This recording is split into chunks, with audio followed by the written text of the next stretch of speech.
A primeira vez que tive a oportunidade de ver esse espírito, eu me encontrava na infância. Tratava-se de um jato de luz. Por isso mesmo, apresentava-se-me, informe. Eu escutava uma voz melodiosa que me animava nos dias tormentosos da infância.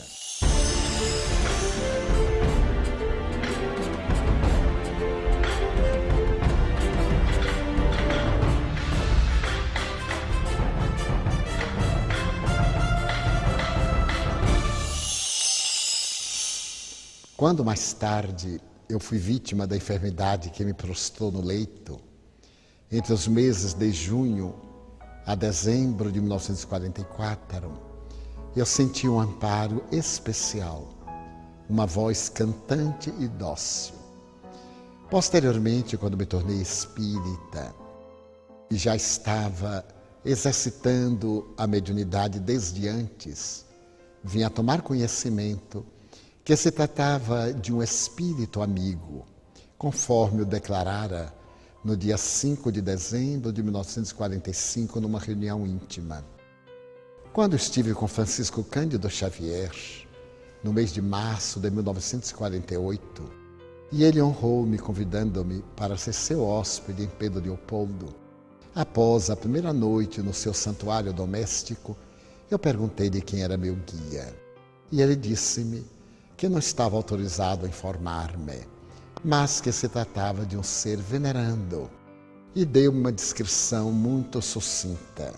Somente mais tarde, quando comecei a psicografar as mensagens firmadas por um espírito amigo, é que vim ter ideia da grandeza da entidade espiritual. No entanto, a sua identificação me foi feita pela primeira vez por ela mesma, sugerindo que a chamasse de Joana de Ângeles. Quando eu estive no México, em 1969, ao realizar uma conferência na loja maçônica Vale de México, ela me sugeriu visitar San Miguel Nepantla, um lugarejo próximo de Cuernavaca, e apontou-me um amigo que estava gravando aquela época. Mais tarde eu vim a identificar como o engenheiro Inácio Domingues, que me fez a gentileza de levar-me com sua família a San Miguel Nepantla. E ali, nos escombros da antiga fazenda, ela revelou-me tratar-se da reencarnação de Sor Juana Inês de la Cruz, nome que ela recebeu ao aceitar os votos perpétuos na ordem a que se consagrou. Deu-me também o seu nome civil e narrou-me que fizera parte das histórias republicanas na independência do Brasil, sendo a Madre Joana Angélica de Jesus a abadesa do convento da Lapa, na Bahia. Mais tarde, em um diálogo íntimo, ela me falou que logo depois que desencarnou em Salvador, em 1823, ela foi convidada pelos espíritos nobres a participar da equipe de O Consolador e teria firmado uma mensagem que está no Evangelho segundo o Espiritismo, intitulada A Paciência, como espírito amigo, e mais uma outra sobre a caridade. Cada dia, para mim, é um ser que se renova pela profundidade dos seus ensinamentos, pela maneira gentil e bondosa com que me vem ajudando no processo de autoiluminação. Então, Joana de Ângeles, para mim, pessoalmente, é o anjo da caridade e da misericórdia que o Senhor da vida colocou no meu caminho, a fim de que eu erre menos e possa seguir fiel, dentro da medida do possível, até o fim.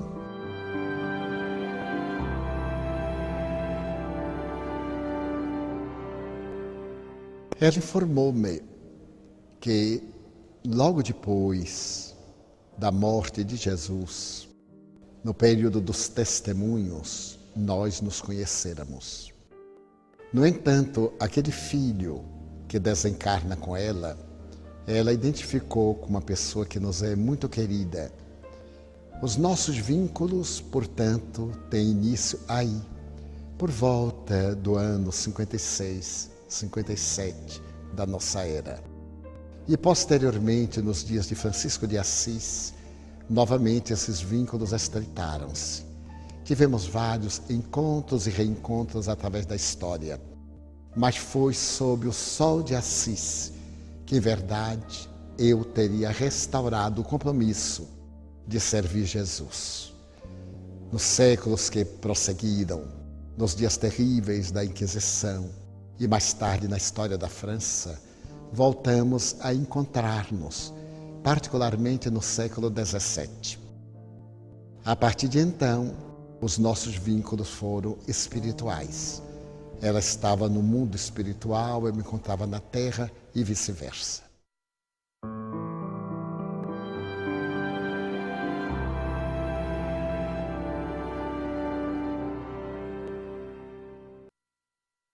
Com uma das maiores bênçãos da minha vida. Ela jamais me chamou a atenção de maneira rígida. É sempre dócil. Invariavelmente, quando eu me equivoco, o que acontece sempre, ela me narra um fato semelhante para que eu tire a conclusão. Ou então ela escreve uma mensagem. No ano de 1962, eu passei por uma grande prova que se prolonga, de certo modo, até hoje nas suas consequências. Naquela época, as dores foram tantas que eu emagreci 15 quilos em 40 dias. E surgiu uma dor de cabeça que eu mal podia colocar o pé no chão, já que me abalava. Tendo que trabalhar, eu era funcionário público, trabalhava no Instituto de Previdência e Assistência dos Servidores do Estado, uma autarquia federal. Certo dia, que eu considero o clímax, ela apareceu-me como de costume, como se não tivesse conhecimento.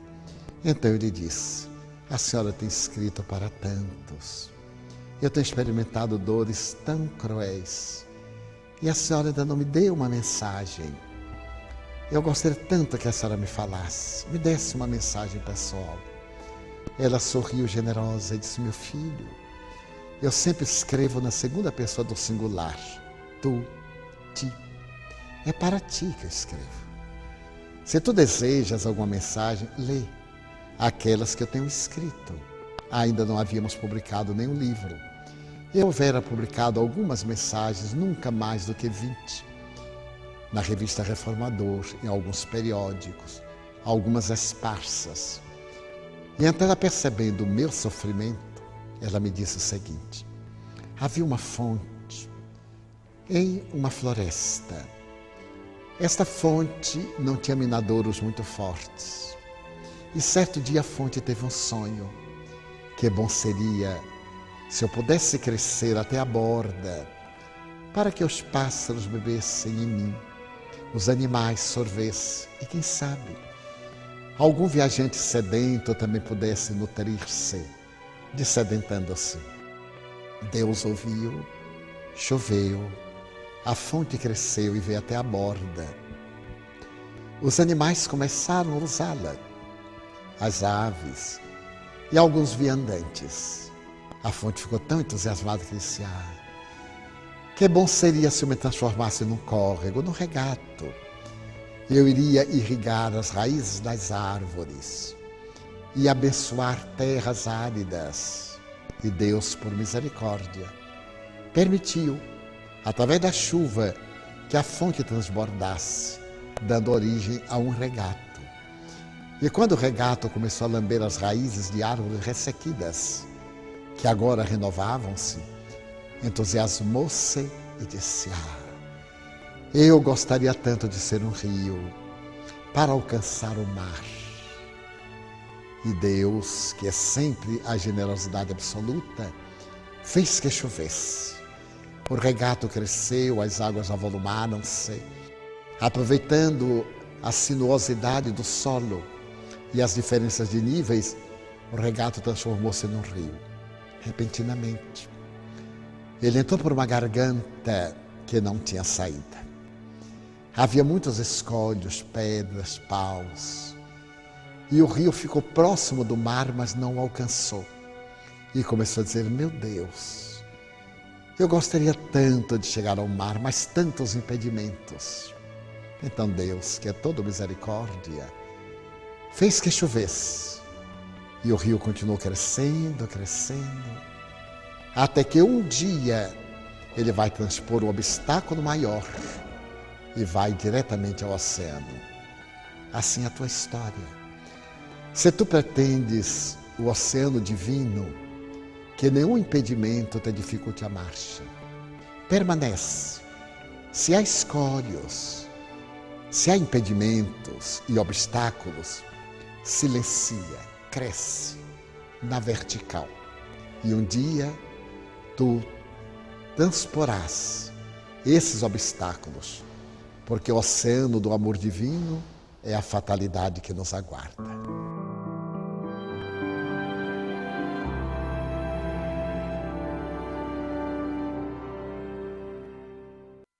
Joana de Ângeles me ensinou que a pessoa que mais ame, quando vê o amado enfermo, não pode tomar o remédio por ele. O indivíduo tem que equacionar os seus problemas. A ternura dos amigos, as vibrações, a bondade dão-lhe forças. Mas a cruz é pessoal e não pode ser transferida para ninguém. Quando Jesus aceitou a ajuda do homem da Sirineia, ele nos deu o exemplo da solidariedade. Nós deveremos ajudar o nosso próximo quando carrega a sua cruz. Mas aquele que a tem deve manter a consciência de que a cruz lhe pertence.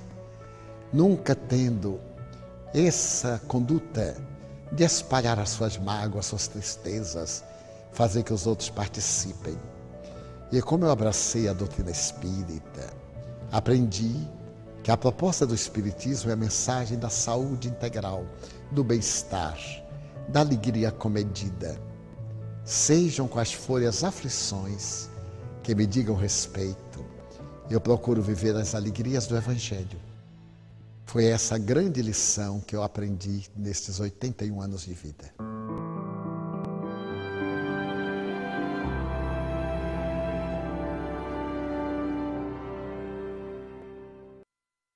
Joana encontrava-se num momento muito grave da sua vida. Havia nela o vazio existencial. O companheiro obedecia aos padrões da época do machismo. Tinha a sua vida paralela, o que para ela, uma dama do patriciado romano, constituiu uma grande aflição. Ela ouviu Jesus nas pregações do lago e um dia ela optou por manter um contato mais próximo e foi dialogar com ele.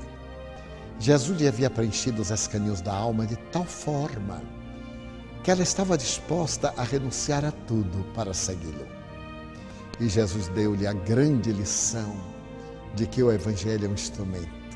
Amá-lo não significa deixar os outros pelo caminho. Temos que o amar na pessoa do nosso próximo. Temos que o amar junto àqueles que estão conosco, que constituem os nossos irmãos da família universal. Quando então ele pede que ela seja fiel à cruz, que o ame, apesar dos delitos que ele comete a cada momento. Porque dia chega que todo aquele que ama a verdade é convidado a dar o testemunho de uma ou de outra forma, de acordo com o que aconteceu com ela própria.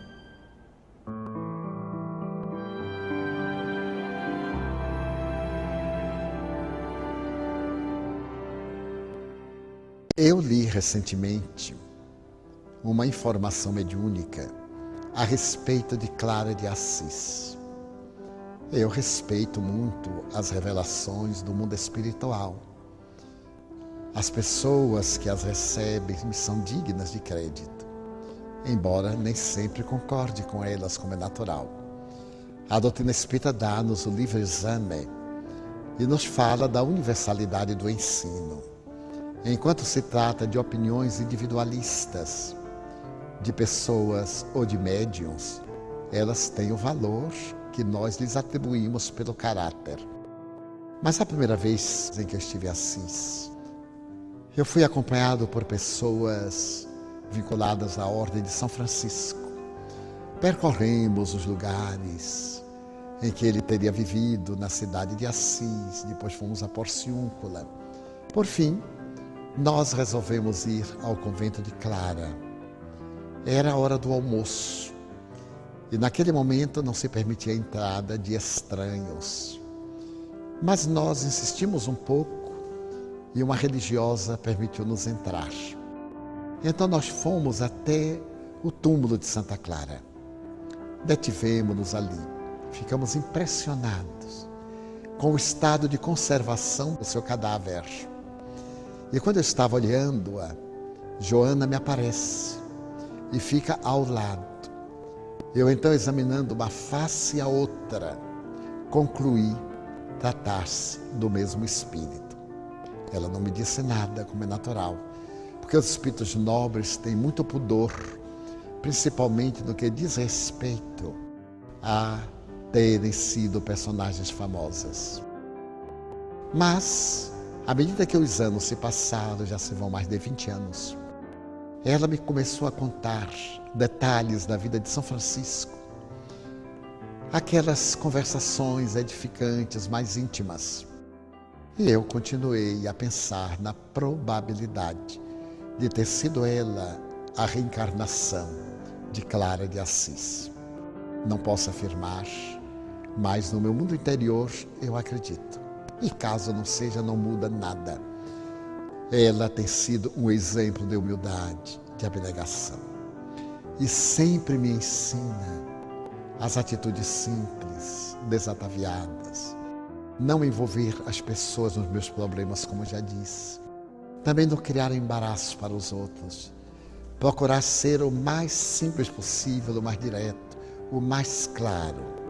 Procurar ter uma vida privada que seja igual à vida pública. Tentar não fazer as ocultas o que eu não tenho coragem de fazer às claras. Então elegi essa conduta graças ao exemplo dela e das histórias que ela me narra de Francisco e da própria Clara.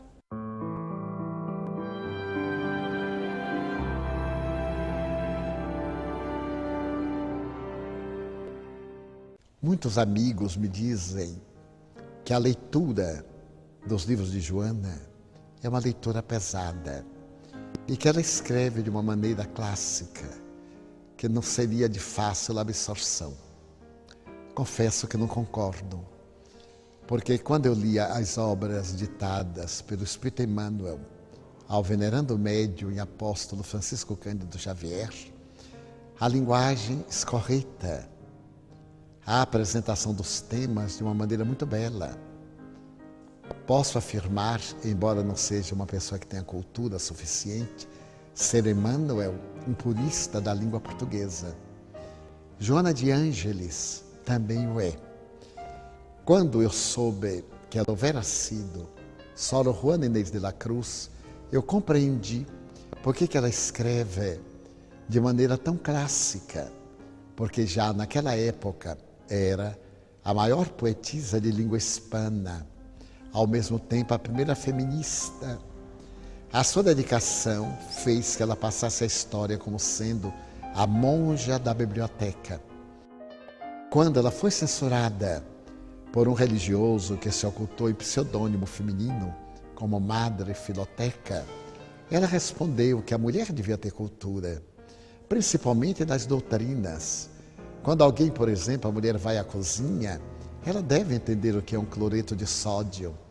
Quando ela olha para os céus, ela deve entender um pouco de astronomia. Naturalmente, se fora hoje, diria, no relacionamento, ela deve entender um pouco de psicologia. Daí eu concluí que já àquela época é como se estivesse preparando-se para as atividades que o Senhor lhe daria no futuro. Muito tempo depois, quando ela escreveu o livro O Homem Integral, que eu não me dei conta que se tratava de uma série, nem ela me disse, eu achei o livro um pouquinho complexo, mas já no Plenitude, eu notei que era um livro com uma profunda acentuação psicológica.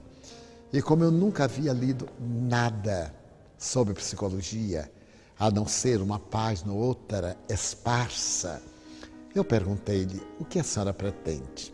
Ela me disse, pretendo fazer uma ponte entre a psicologia junguiana e a psicologia do espiritismo. O espiritismo é a maior ciência psicológica, meu filho. Precisamos trabalhar esse verdadeiro filão de ouro que ainda não foi percebido pelos corações amigos. Então eu quero iniciar para que os especialistas vão adiante. Então eu perguntei-lhe, mas como? A senhora foi religiosa nas 2 últimas reencarnações, pelo menos no que eu sei. Como a senhora vai tratar de temas tão delicados de psicologia, principalmente do fim do século XIX para o século XX, se a senhora não estava encarnada? Ela sorriu. De uma maneira gentil me disse, a pergunta não tem cabimento em alguém que conhece a doutrina das reencarnações. Note bem, não é necessário que eu tivesse estudado psicologia na Terra. Recorde-se que aqueles missionários que vão à Terra levam conhecimento daqui para tornar-se conhecido no mundo carnal. Os grandes psicólogos, os grandes tratadistas foram daqui para aí. E muitos deles, antes de ir-se, foram submetidos a programas, alguns dos quais nós participamos. Acompanhamos muitos deles que, ao retornarem, foram submetidos à avaliação. Então, meu conhecimento, como dos espíritos que laboram no bem, não é da terra para cá, é daqui para a terra. Então, eu tranquilizei-me, porque posteriormente o psicólogo fez uma censura. Como é que uma freira podia conhecer de psicologia se não estava dentro do conhecimento acadêmico terrestre? Então, quando eu li isso, eu sorri, porque eu já tinha resposta. E fiquei tranquilo, porque, por outro lado, psicólogos, psicoterapeutas, psiquiatras, tanto do Brasil como do exterior, informam-me que esse contributo é muito valioso. E várias instituições no Brasil e no exterior formaram grupos de estudo das obras psicológicas de Joana de Ângeles, fazendo uma ponte com a psicologia espírita.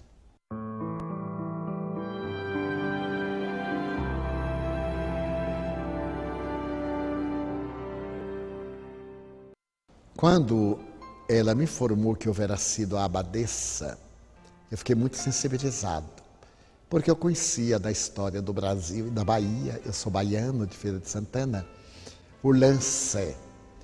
E a posteriori eu voltei ao convento, que agora é uma faculdade de filosofia. As monjas que ali viviam enclausuradas foram transferidas para uma outra edificação.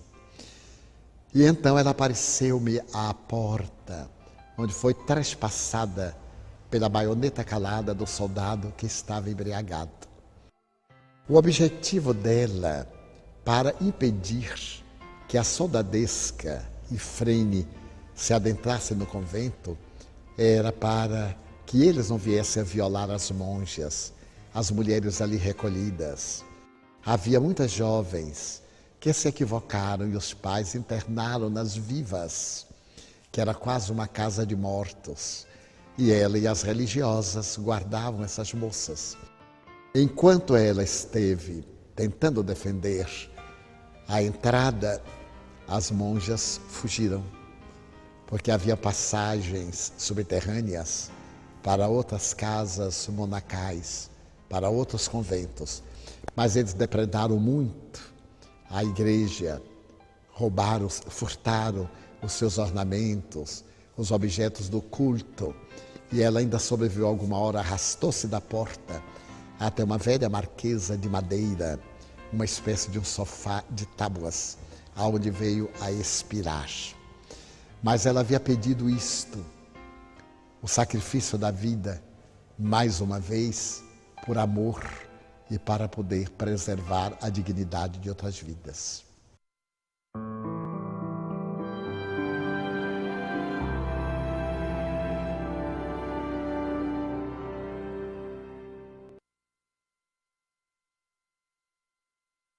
Eu acredito que ela teve um papel de colaboradora com a grande equipe do Espírito de Verdade, porque a Legião dos Espíritos, que fez parte do Consolador e prossegue, é muito grande. Pode-se dizer que eles vão aos milhares. Cada um deles com uma tarefa específica. Muitos prosseguem colaborando hoje, onde chega a doutrina espírita, na condição daqueles membros do primeiro grupo, sob o comando do Espírito de Verdade. Tendo desencarnado nos anos 20, já Allan Kardec se encontrava na Terra e estava sendo elaborada toda a codificação do mundo espiritual desde há 100 anos. Dessa forma, a contribuição dela foi amparar médiuns, foi abrir espaços mentais para que muitos pudessem assimilar melhor a doutrina dos espíritos. Como a cultura francesa é uma cultura muito dialética, então ela trabalhou com essas entidades para que o codificador estivesse protegido das forças negativas que sempre conspiram contra os ideais do bem. Não foi um papel de alto destaque, pelo que me consta, mas de uma colaboradora membro da equipe do Consolador.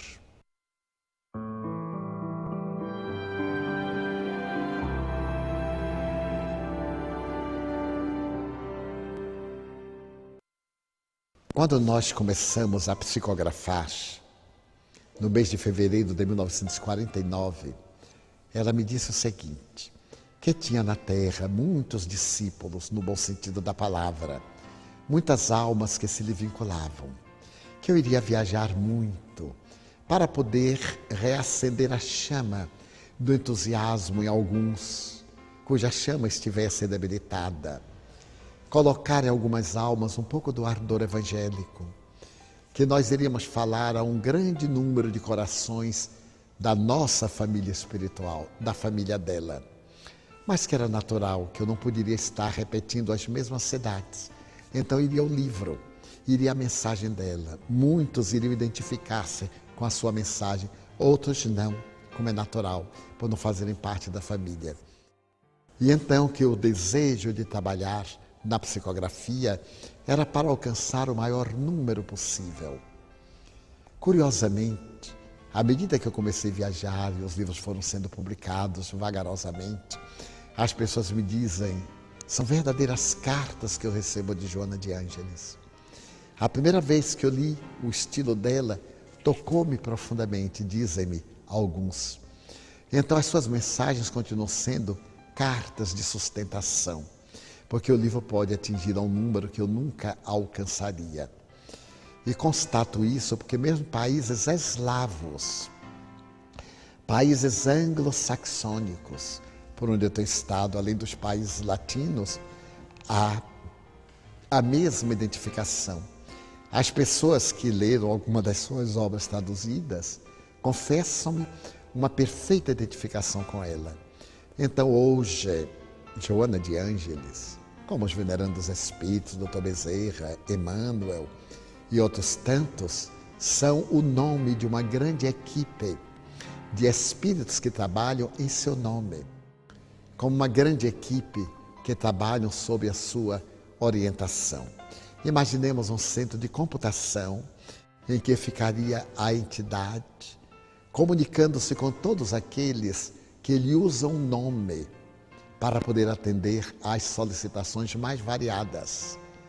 Essas entidades apresentam-se ideoplasticamente como sendo, e do centro de comando, aquele que é o espírito evocado, vão as instruções hábeis.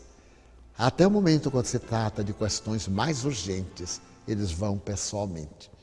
Então, Joana de Ângeles hoje, no meu conceito, é um espírito equipe, porque existem mais de 2 vintenas de instituições com o seu nome, mais de 50 grupos de estudos com o seu nome, muitas instituições em países latinos, europeus e até africanos, com o seu nome, também na Austrália. E essas entidades estão presentes sob o controle mental desse centro de computação, onde ela se situaria. Então eu confesso que vejo nela um espírito de alta responsabilidade, sem nenhum privilégio para comigo, sem nenhum pieguismo, mantendo sempre a mesma austeridade e chamando minha atenção sempre que é necessário, de uma forma dócil, mas enérgica.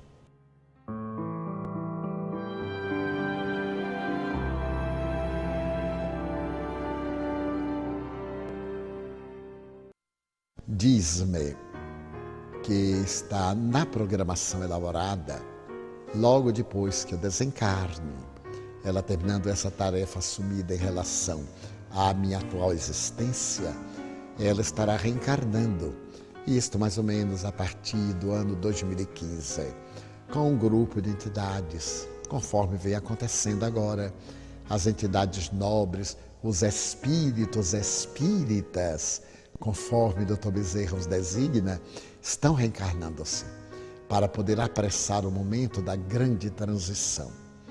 Porque o fato de serem espíritos não implica, como sabemos, que sejam conhecedores da revelação espírita. E tem os seus atavismos. Esta nova geração que está vivendo o espiritismo tanto na Terra como no além, vai reencarnar-se em uma função profundamente identificada com a nova era, em que o futuro das religiões, como disse Allan Kardec, está nos alicerces do Espiritismo. E é muito curioso que tenho encontrado companheiros que não somente laboram aqui na Terra, sob a inspiração de outras entidades, seus guias espirituais, mas também com afinidade para com ela, e que em desdobramentos parciais pelo sono fisiológico, nos encontramos no além, assistimos aulas e cursos para podermos trazer essas informações no inconsciente, a fim de que ela e os espíritos encarregados de divulgar o Espiritismo com seriedade, embora de uma maneira jovial, com profundidade, para a construção da nova era, todos esses estamos vinculados e identificamos-nos. Muitos deles me falam dos seus encontros no além, e sem que eu lhes haja dito nada, posso confirmar porque recordo-me de alguns deles. E também muitos que estão na seara, hoje no movimento até internacional, fazem parte dessa equipe que ela e outros benfeitores administram dentro de um plano muito bem urdido, em que a equipe do além, em perfeita e uníssona concordância, trabalha como se fosse uma sinfonia, cada um específico numa área dentro de um conjunto sinfônico.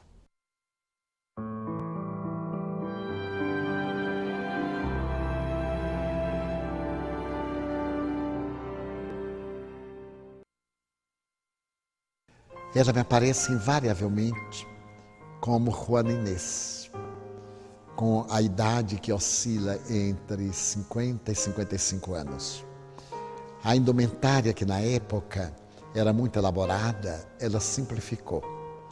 Ela mantém o véu, o primeiro véu branco e o outro em tonalidade azul, e a indumentária em si como um vestido largo, em branco, mas o semblante muito jovem, com a maturidade dos 50 anos mais ou menos. Normalmente com as mãos distendidas. Nos momentos de preces, quando estamos no fim das palestras e por acaso ela está presente, o que nem sempre acontece, ela irradia uma luz peregrina sobre o auditório. A mim me comove muito, como nos momentos das preces que todos os oradores fazem, com grande unção, eu vejo o auditório modificar-se plenamente e equipes de espíritos aplicando passes naqueles que estão em sintonia. Quando, por acaso, ela está presente, dá-me a ideia de um foco de luz que se irradia, auxiliando aos mentores que estão trabalhando em favor da saúde interior daqueles que estão buscando Jesus.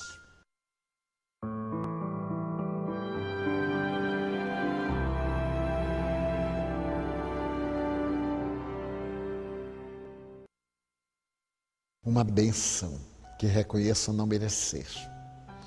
Há alguns anos estávamos psicografando o livro e ao terminar ela deu o título de Garimpo de Amor. Então eu lhe falei muito emocionado, mas minha irmã, a senhora já escreveu mais de 100 mensagens sobre o amor.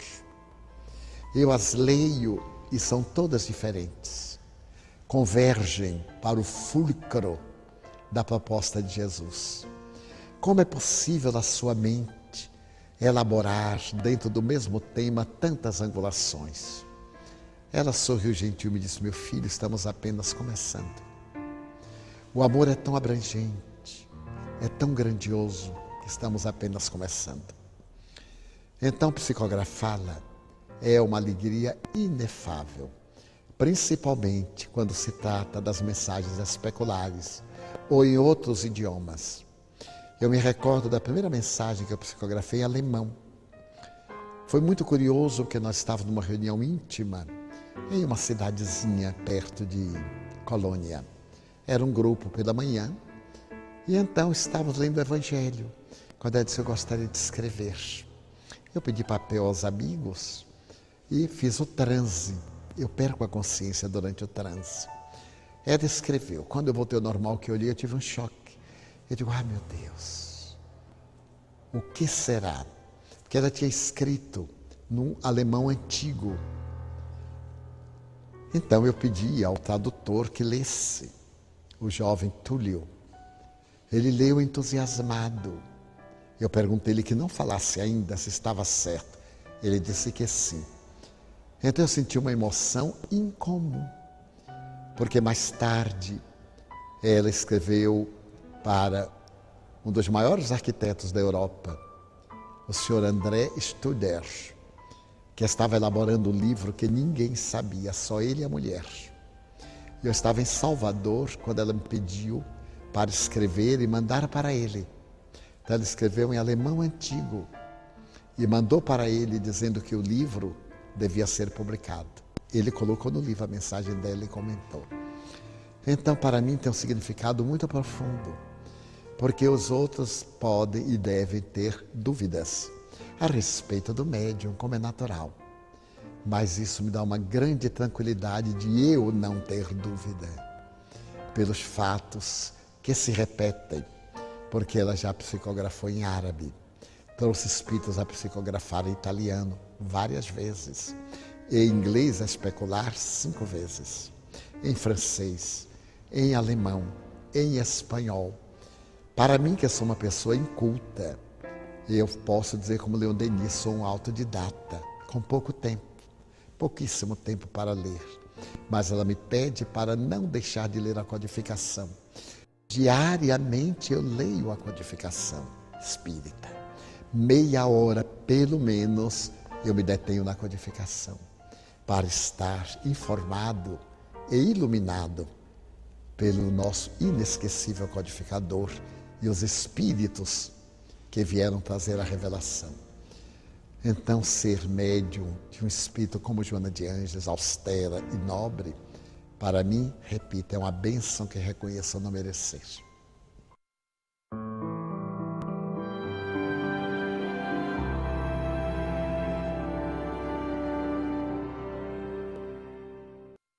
O primeiro, Messe de Amor, que tem uma história muito peculiar. Eu psicografava e um amigo nosso no Paraná, na cidade de Ponta Grossa, Ari Schmidt, publicava essas mensagenzinhas em folhas esparsas. Ele era muito dedicado, estamos nos anos 50, 56, 58. Então chegava no fim do ano, ele reunia aquelas mensagens, colocava um grampo e uma capinha e fazia um opúsculo que distribuía entre amigos. Mandava essas mensagens a alguns. No ano de 1964, o professor Carlos Torres Pastorino, que era muito meu amigo e também eu lhe quero muito bem, disse-me: Divaldo, é uma pena, porque as mensagens são tão belas, têm um conteúdo tão bom. Então, elas ficam esparsas Às vezes nós queremos buscar uma e não sabemos onde está. Fale com Joana, eu me encarrego de selecionar das que eu tenho. E nós faríamos um livro e publicaríamos.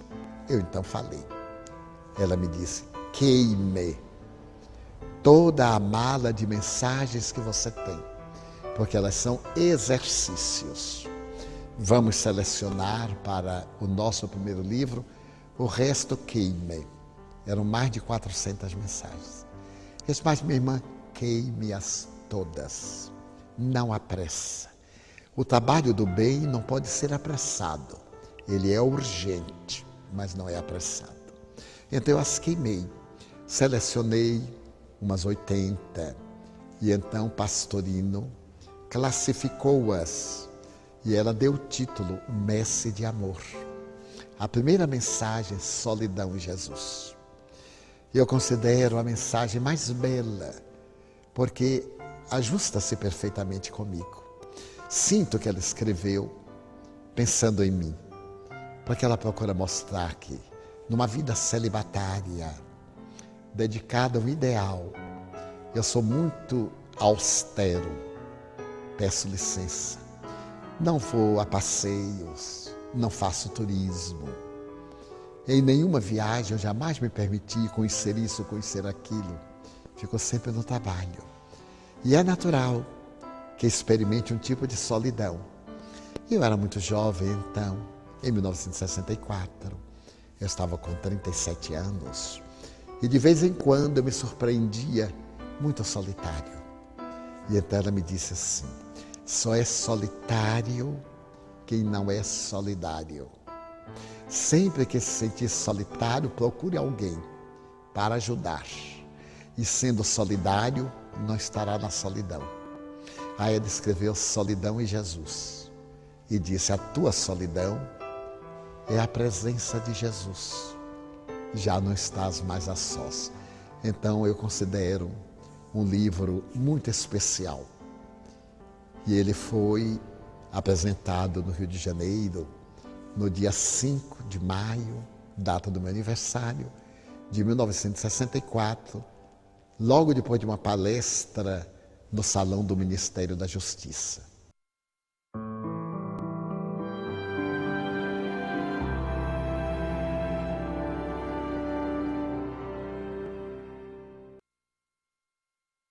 Quando eu me dei conta que se tratava de uma série, eu pedi a um psiquiatra muito amigo para que ele lesse um dos livros antes de trazer ao público. Se estava certo, eu sabia os nomes, por exemplo, de Jung, de fulano, de Beltrano, sabia os nomes, mas não desconhecia a obra. Então eu pedi para que esses amigos lessem.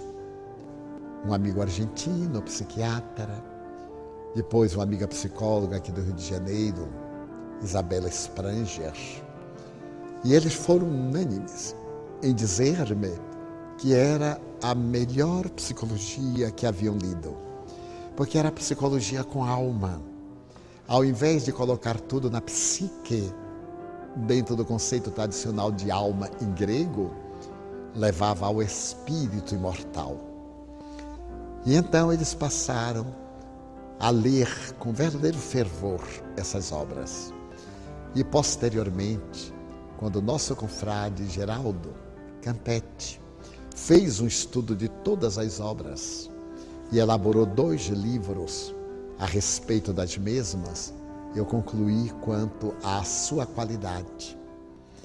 E dessa forma, eu vejo a ressonância em diferentes lugares do mundo por onde tenho passado, da utilidade de quanto tem ajudado a muita gente e a muitos psicoterapeutas que vêm aplicando, por exemplo, as visualizações terapêuticas apresentadas por ela no seu CD respectivo sobre saúde, sobre vida interior, que é, dentro do movimento espírita, algo inusitado. Nós sempre temos o pudor de dizer que não se trata de espiritismo. Trata-se de uma proposta espírita, objetivando a saúde e o bem-estar, mas para que não se traga isso das visualizações para a instituição espírita. Da mesma forma que não iremos trazer cromoterapia, regressão de memória e existências passadas, cristalterapia, etc. É uma terapêutica, mas o resultado das pessoas que se beneficiaram com essa contribuição, confesso que vai além de milhares.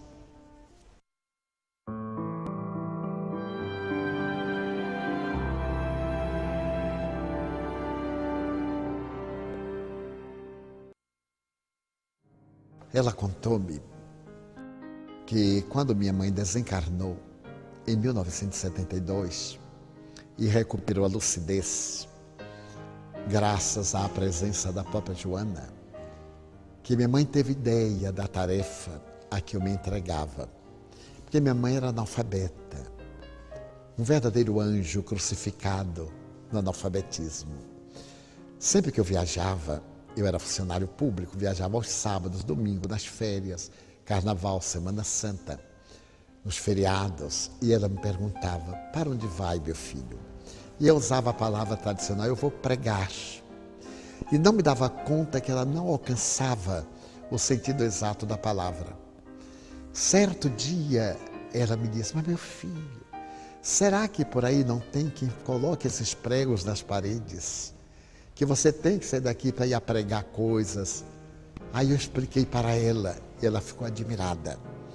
Ela frequentava a nossa casa, porque morava na Mansão do Caminho, ia ao centro, e ficava deslumbrada. Minha mãe tinha olhos verdes muito bonitos, então eu via aqueles olhos de esmeraldas inundados de lágrimas quando eu falava sobre Jesus.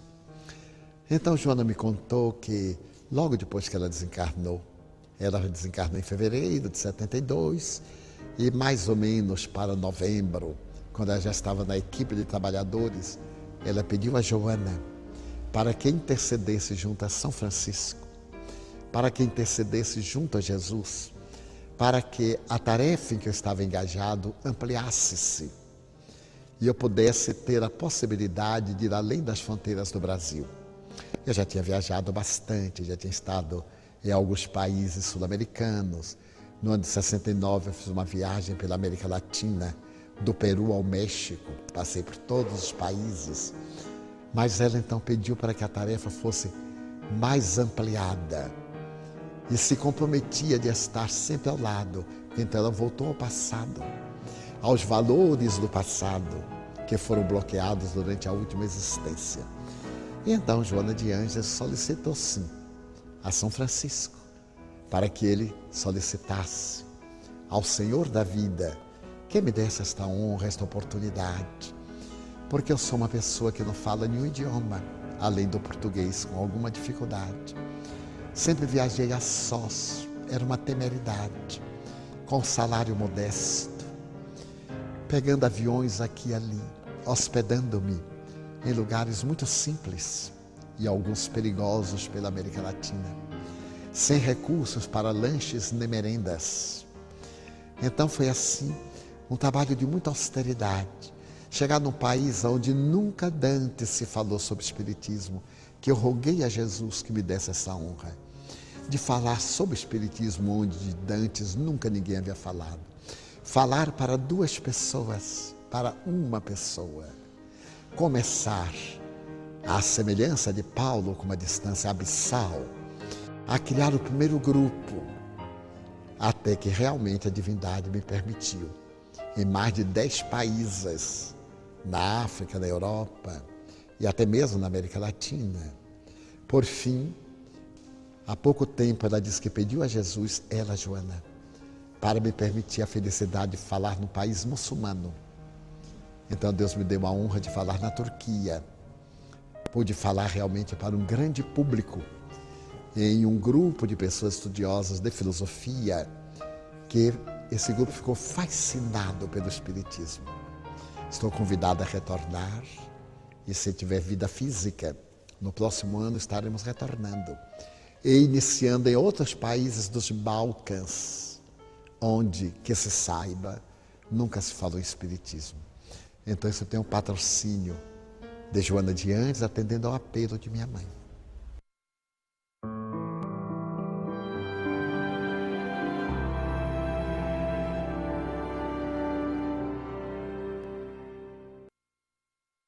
Joana de Ângeles é profundamente cristã. As suas raízes de amor estão todas centradas no doce poeta Galileu. Ela me diz que a ciência se encarrega de decifrar os enigmas, que a filosofia dá respostas para as interrogações humanas. Mas a religião, nesse sentido profundo, o espiritismo cristão, como diz o próprio codificador, toca mais profundamente. Enquanto a criatura humana não tenha a coragem de assumir as suas culpas, os seus demônios, na moderna linguagem psicológica, diz-me ela, enquanto não tenhamos a coragem de despir-nos do ego para sermos o self profundo, na busca de Jesus, estaremos reencarnando-nos ininterruptamente sem grandes lucros. A mente pode estar iluminada pelo conhecimento, mas se o sentimento não estiver centrado no amor, será vão todo este conhecimento. Então a mensagem dela, que nós deixaríamos para os corações amigos, é de que viajemos para dentro, auto-iluminando-nos, buscando a presença de Jesus em todos os momentos, agradecendo a honra da reencarnação. Certo dia, após uma palestra, eu estava muito emocionado. E embora o bulício de fora, eu estava muito vinculado dentro ao mundo espiritual.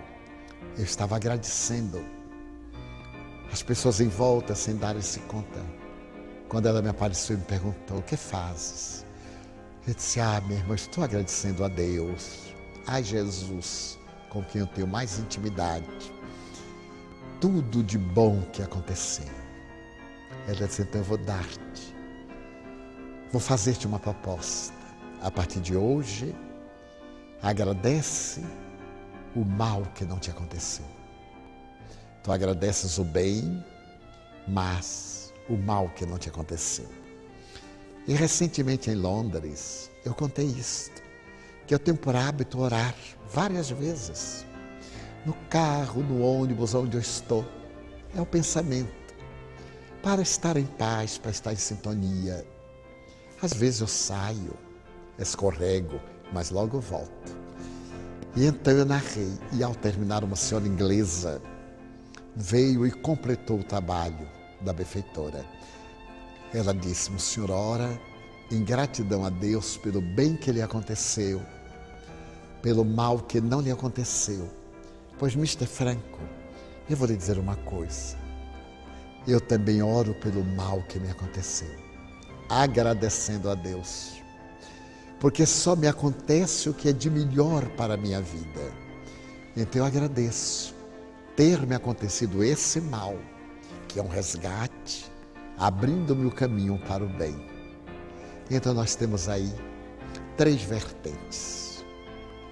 Para agradecer a Jesus todo o bem. Agradecer aquilo de ruim que Ele impediu que sucedesse. Mas agradecer sobretudo aquilo que nos molestou, mas que é para o nosso bem. Porque se trata de resgate inadiável, a fim de nos dar a perfeita tranquilidade. Então a minha mensagem seria sempre esta: louvar, pedir, mas agradecer.